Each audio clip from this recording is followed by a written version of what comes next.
Olá, neste vídeo você vai conhecer o conceito de produto interno de duas funções e compreender que o cálculo que fazemos para obter os coeficientes da série de Fourier corresponde, na verdade, a calcular alguns produtos internos.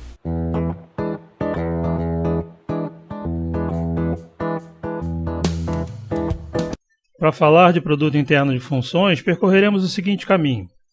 Em primeiro lugar, você vai conhecer a delta de Kronecker, que é útil para você escrever de modo compacto algumas expressões. Em seguida, você verá como usar a delta de Kronecker para escrever o produto escalar de dois vetores em uma base ortonormal, aqueles lá da geometria analítica. A seguir, usaremos como inspiração a forma do produto escalar entre vetores para definirmos o produto interno entre duas funções reais. No item seguinte, veremos algumas propriedades importantes deste produto interno. E, finalmente, descobriremos o que isso tudo tem a ver com a série de Fourier e seus coeficientes. Vamos começar, então, com a delta de Kronecker. Vou apresentar a você este símbolo, delta de IJ, que é chamado de delta de Kronecker. Ele é definido da seguinte forma: vale 1 se I igual a J e vale 0 caso contrário. Simples assim. Vamos ver agora como você pode usar a delta de Kronecker em produtos escalares. Você aprende no seu curso de Geometria Analítica ou Análise Vetorial que uma base ortonormal de vetores é composta de três vetores que são mutuamente ortogonais entre si e que têm todos eles módulo igual a 1. Vamos chamar estes vetores de E1, E2 e E3. Em termos do produto escalar, dizer que são ortonormais significa o seguinte: o produto escalar entre dois vetores diferentes é nulo. Então, temos E1 escalar E2 igual a 0, E1 escalar E3 igual a 0 e E2 escalar E3 igual a 0. Isso aí traduz, em termos do produto escalar, o orto de ortonormal. Mas, além disso, dizer que o módulo de cada um destes vetores é 1 significa dizer que E1 escalar E1 vale 1, E2 escalar E2 vale 1 e E3 escalar E3 também vale 1. Essas relações aí traduzem, em termos do produto escalar, o normal do ortonormal. Lembre-se de que o produto escalar de um vetor, por ele mesmo, equivale ao quadrado da sua norma, ao quadrado do seu módulo. Então, normal aqui se refere à norma 1, módulo 1. Bom, acontece que você pode resumir todas essas 6 relações em uma única expressão. O produto escalar de EI por EJ é a delta de Kronecker, de IJ.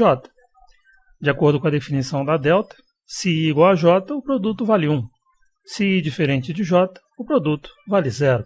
É exatamente o que temos nestas 6 expressões. Então, base ortonormal, em termos da delta de Kronecker, significa isto daí. Como então você poderia usar a delta de Kronecker para escrever o produto escalar de dois vetores, f e g quaisquer, em uma base ortonormal E1, E2 e E3? Nesta base, f tem esta forma, g tem esta forma. Escrevendo por extenso, teríamos estas expressões. F e g são combinações lineares dos vetores da base, E1, E2 e E3. As componentes do vetor f são F1, F2 e F3, os coeficientes dessa combinação linear. E as componentes do vetor g são G1, G2, G3, os coeficientes desta combinação linear. Como a base é ortonormal, temos estas relações. O produto escalar dos vetores f e g pode ser escrito assim. Temos aqui o vetor f, escrito como uma somatória, e aqui o vetor g, escrito também como uma somatória. Observe que eu escrevi o g usando um índice de somatória j, diferente do índice i. Toda vez que você tiver um produto de somatórias, deve fazer o mesmo. Use índices distintos, senão você não vai ter a distributividade do produto. O produto escalar não é uma exceção. Você pode escrever estas somatórias assim, como somatórias aninhadas, uma dentro da outra. I varia de 1 até 3, e para cada valor de I, o J varia de 1 até 3 também. Mas o que está sendo somado? O produto FI GJ, e o escalar EI escalar EJ. Mas isso é a delta de Kronecker, então temos isso daí. Esta somatória em J, a mais interna, ocorre para cada valor de I. A delta me diz o seguinte: faça J igual a I nesta somatória. Você obtém este resultado. Por extenso, você obtém esta expressão, que você já deve conhecer do seu curso de GA, do seu curso de análise vetorial. A delta de Kronecker simplifica bastante o seu trabalho. Vamos examinar este resultado. Você tem uma somatória, um índice de soma I. Um índice é uma variável. Esta variável I assume 3 valores possíveis, neste caso, 1, 2 e 3. Para cada valor da variável I, você tem uma componente de f associada, um F1, um F2, um F3. Vamos usar estas barras aí para representar valores fictícios dessas componentes. Do mesmo modo, para cada valor da variável I, você tem uma componente do vetor G associada, G1, G2 e G3. O produto escalar é uma soma de termos da forma FI-GI, um produto das componentes de FG associadas a cada valor possível de I. A seguir, com base nesta expressão do produto escalar, definiremos o produto interno de duas funções reais. Você viu então que o produto escalar de dois vetores, f e g, assume esta forma em uma base ortonormal. Vamos construir uma expressão análoga, mas para funções. Imagine agora duas funções, f e g, reais, contínuas ou contínuas por partes, ambas funções de uma variável real x em um certo intervalo a, b. Se a e b são finitos ou não, isso não importa. Podem ser mais ou menos infinitos, a ideia é a mesma. O importante é que o domínio, o intervalo de x em que f e g estejam definidos, seja o mesmo. Você tem aí a função f, digamos. Ela é caracterizada ou definida, no fim das contas, pelo seu comportamento ao longo do intervalo AB. Ou seja, ela é caracterizada pelos valores que assume para cada valor de x dentro desse intervalo.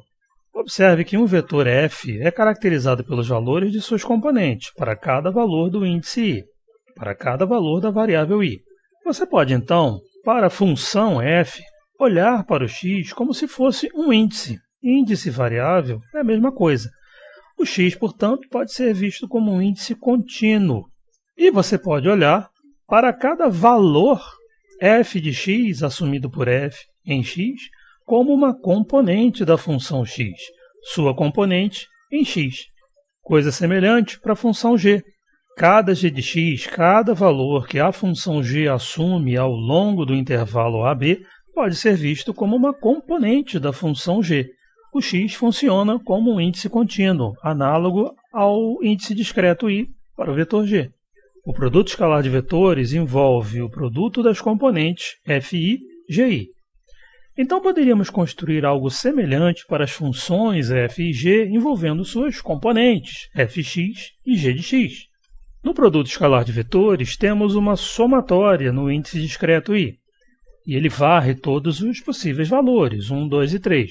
Para as funções, o análogo seria uma integral definida no índice contínuo x, fazendo-a varrer todos os valores possíveis, todo o intervalo de a até b. Esta integral é denominada produto escalar das funções f e g, ou, mais comumente, produto interno das funções f e g, sobre o intervalo AB. Mas espera aí, para construir o produto escalar de vetores, eu usei a ideia de uma base ortonormal de vetores aí, não é verdade? E para uma função, cadê a base? Bom, na verdade, existe uma base ortogonal de funções, mais do que uma até, por trás dessa história toda. Um f de x barra, por exemplo, pode ser escrito como uma integral em x sobre o intervalo AB, análogo ao somatório em i. Da componente fx, que é análoga à componente fi do vetor, vezes uma função de base chamada delta de Dirac. Mas isso é assunto para outro vídeo, ok? Vamos agora examinar algumas das propriedades relevantes do produto interno. De modo análogo ao que temos no caso de vetores, duas funções f e g são ditas ortogonais no intervalo AB se o produto interno delas, neste intervalo, ou seja, esta integral, for nula. Além disso, a norma da função f no intervalo AB é representada assim, e corresponde à raiz do produto interno de f consigo mesma, ou seja, a raiz desta integral. Uma outra propriedade importante do produto interno é a comutatividade. O produto interno de f e g é, pela definição, esta integral. Mas você pode trocar a ordem de f e g no integrando, sem problemas, você não está mudando a integral. E isso equivale ao produto interno de g e f. Portanto, a ordem não importa. O produto interno de f e g e o produto interno de g e f são a mesma coisa. Outra propriedade importante do produto interno é a linearidade. O produto interno de f e uma combinação linear de funções g1 e g2, em que c1 e c2 são constantes, equivale a esta integral. Mas a integral é linear, ou seja, você pode escrevê-la assim. Porém, isto equivale a isso aqui, a combinação linear dos produtos internos, fg1 e fg2. Você chega a uma conclusão semelhante se a primeira função for uma combinação linear. Não vou demonstrar aqui, né? Você pode seguir ali o mesmo caminho da demonstração anterior. Chegou a hora de juntarmos estas informações e relacioná-las à série de Fourier e seus coeficientes. Vamos usar aqui a série para o intervalo de -π até π, porque as expressões são mais simples, mas tudo o que dissermos aqui valerá também para uma série em um intervalo qualquer, com as devidas adaptações. A série para a função f de x pode ser vista como uma combinação linear com infinitos termos das funções 1 cosseno x, seno x, cosseno 2x, seno de 2x e assim por diante. De modo análogo ao que temos para um vetor lá na geometria analítica, uma combinação linear de vetores de uma base. Aqui nesse caso, os vetores de base são estas funções, né, cossenos e senos, e a constante, né, que conta como um cosseno de zero. Em outro vídeo, quando calculamos os coeficientes da série, nós calculamos algumas integrais envolvendo estas funções. Eu não disse isso para você, mas na verdade estávamos calculando produtos internos destas funções. Por exemplo, o produto interno da função constante 1 com ela mesma, ou seja, o quadrado da norma desta função, que corresponde a esta integral, cujo valor é 2π. Calculamos também o produto interno de cosseno de mx e a função constante 1, que equivale a esta integral, cujo valor é zero. Eu não vou calcular essas integrais novamente, você as encontra no vídeo mencionado aí na descrição deste vídeo. Calculamos também o produto interno do seno de mx e a função constante 1, que corresponde a esta integral, cujo valor também é zero. Além disso, calculamos este outro produto interno, envolvendo as funções seno de mx e cosseno de kx, que equivale a esta integral, que também vale zero. Calculamos também este produto interno de seno de mx e seno kx, que corresponde a esta integral, e cujo resultado depende de quem é k e de quem é m. Ela é nula se k for diferente de m, mas vale π se k for igual a m. Usando o delta de Kronecker, você pode escrevê-la assim, de modo sucinto. De modo análogo, calculamos também este produto interno de cosseno mx e cosseno de kx, que corresponde a esta integral, e cujo valor também depende da igualdade ou desigualdade entre os índices k e m. Lembrando aqui, neste contexto, tanto k quanto m são índices inteiros. Novamente, você pode usar a delta de Kronecker para expressar este resultado. Resumindo, calculamos todos estes produtos internos, todas estas integrais. Os produtos internos entre funções distintas desta base são todos nulos. Isso inclui estes daqui quando k é diferente de m. Porém, as normas das funções de base não são unitárias. Isso inclui o produto escalar de 1 com 1 e essas daqui com k igual a m. Nós não temos uma base ortonormal, nós temos uma base aí ortogonal, neste caso. Vou deixar aqui na parte de cima da tela os produtos internos não nulos. Relembrando mais uma vez a série de Fourier, temos esta expressão daqui. Se você calcular o produto interno da função f de x com a função de base 1, vai obter o seguinte. Neste primeiro termo, você tem o produto interno da função 1 com ela mesma. Usando a linearidade do produto interno, o produto interno de uma combinação linear é a combinação linear dos produtos internos. obtemos isto aqui para os termos em cosseno. A combinação linear dos produtos internos de 1 com cada cosseno multiplicadas pelos coeficientes AK. Coisa semelhante para os senos. No entanto, o produto interno de 1 com ela mesma, da função 1 com ela mesma, é 2π. E os demais produtos internos desta expressão são nulos. Sobra então isso daqui.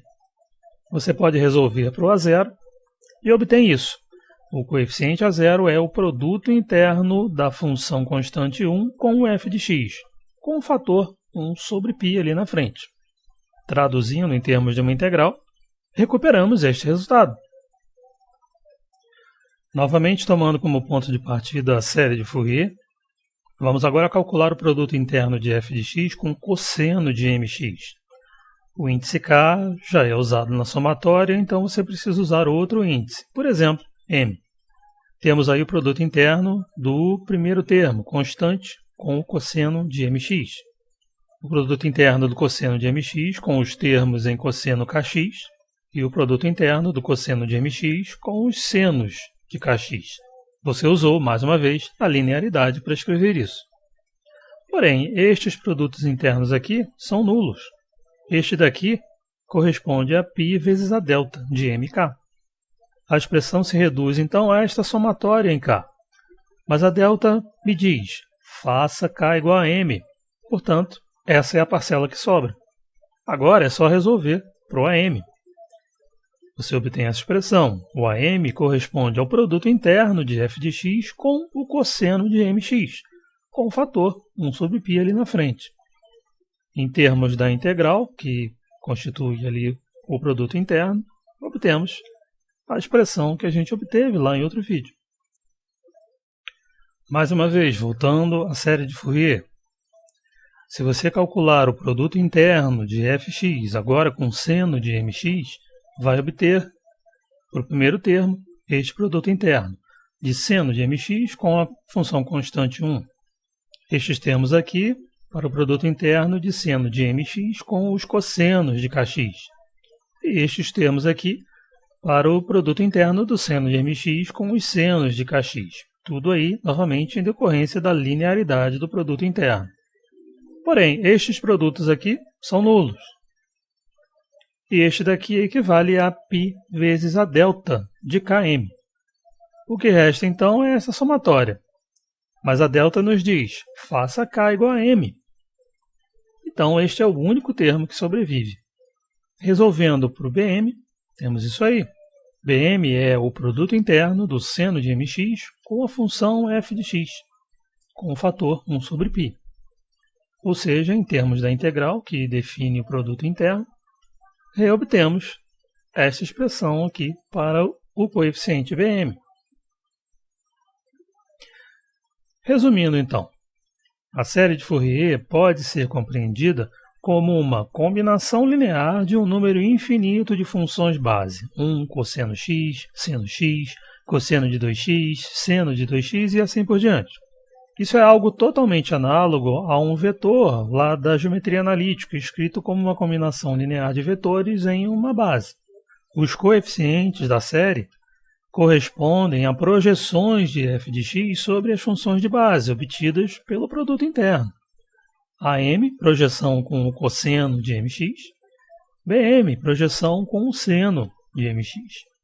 Situação análoga ao que você tem nos vetores da geometria analítica. As componentes do vetor podem ser escritas em termos de produtos escalares.